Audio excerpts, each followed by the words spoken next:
This is about defending democracy. This is no longer Democrats versus Republicans. What do you want your kids to believe in? There must be give and take. This is White Flag with Joe Walsh.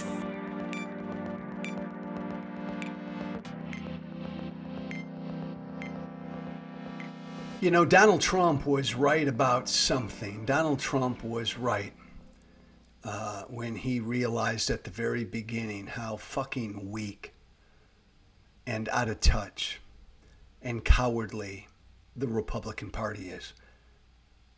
Donald Trump was right about that.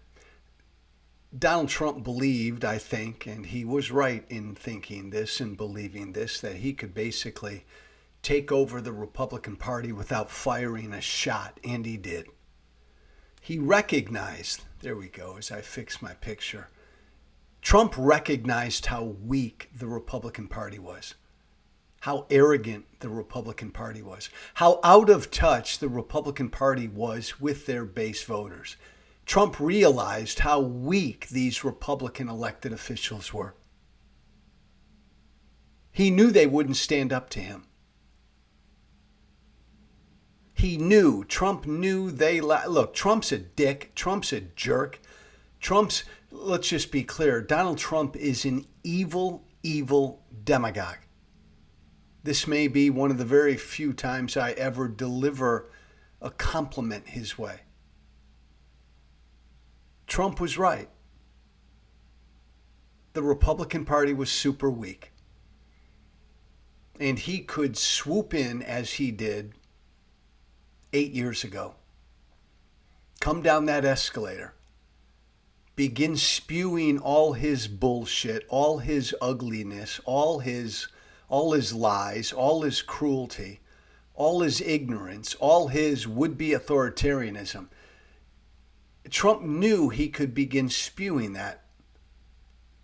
And Republican elected officials and Republican leaders and Republican establishment types and Republican donors wouldn't lift a fucking finger and wouldn't do a damn thing. And they didn't. They didn't then when Trump came on the scene.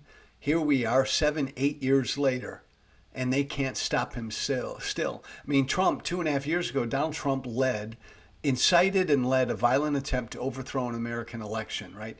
Any party with any measure of self-respect, any measure of courage, any measure of decency, party leaders, elected officials would throw a guy like that out of the party. But here we are 2.5 years later. Trump's still the leader of the party. He's stronger than he's ever been. Think about that. Trump's stronger after January 6th than he was before. Trump is responsible for January 6th, but within the Republican Party, he's stronger now than he was before.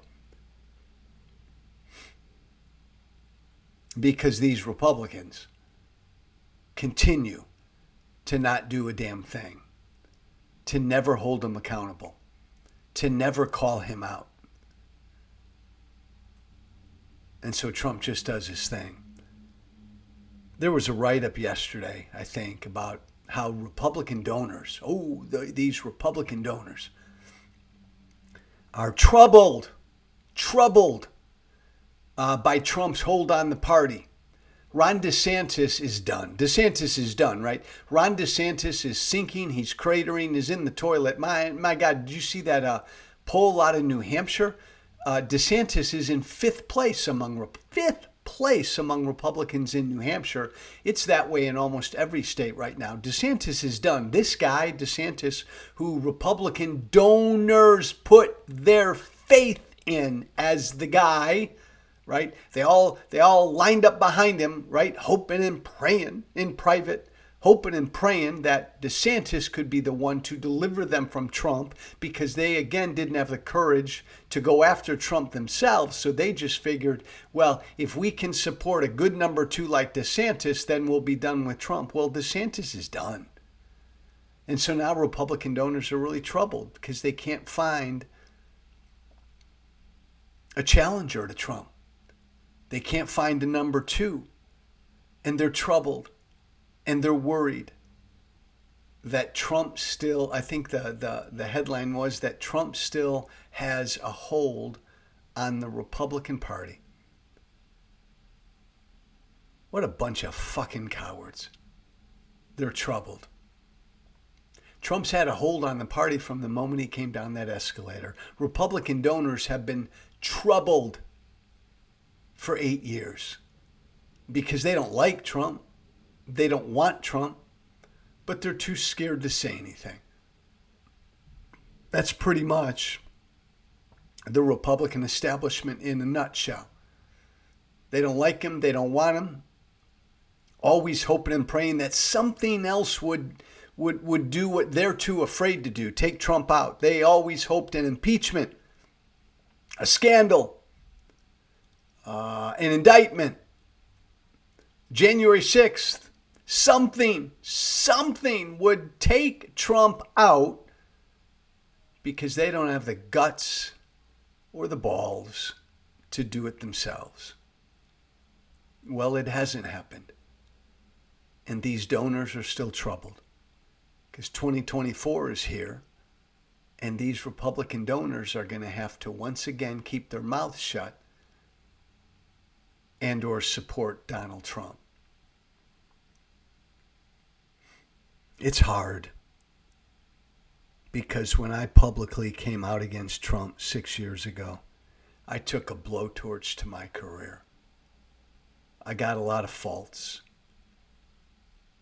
but I wasn't afraid to do what I thought was the right thing to do, and I lost everything because of that. All these wealthy Republican donors still afraid to do what's right. Republican cowardice. I believe when they look back on this period in 100 years, that's going to be the story. Republican cowardice. I'm Joe Walsh. Thank you for listening. This is your daily 7-minute hit. Tell everybody you know that now.